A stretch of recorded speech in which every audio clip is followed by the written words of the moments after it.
Of course, we are one day out from the presidential election, and no matter who you're voting for, it's very likely you're feeling a lot of different emotions. And that can really keep you up at night. Mandy Gaither explains something called electsomnia and how you can manage the symptoms.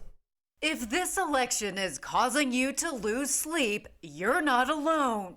We call it electsomnia, so it's insomnia linked with the election season. Sleep specialist Michelle Drerup with Cleveland Clinic says in her clinical practice, she's seeing more people being triggered with election-related sleep issues. She says the election can worsen symptoms in those who already struggle with insomnia and can also trigger sleep issues in those who don't have chronic sleep problems. The person has difficulty falling asleep, and they may be kind of thinking about the election or potentially what the future might look like, waking up in the middle of the night and struggling to fall back asleep, or even just poorer sleep quality. Drerup says to prioritize sleep before you even go to bed by limiting social media and election news exposure, which can worsen stress and add to sleep difficulties. Also, be aware of your negative thoughts and challenge them. Just try to stay in the moment of where things are at right now. Finally, Drerup says not to focus on the election what-ifs, instead zone in on things you can manage. We have survived many elections. We'll get through this, right? It's only 4 years, trying to figure out what I do have the ability to control. I'm going to go out and vote.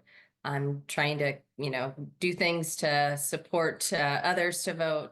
So thinking about what I can do versus a lot of what's out of my control. For Health Minute, I'm Mandy Gaither.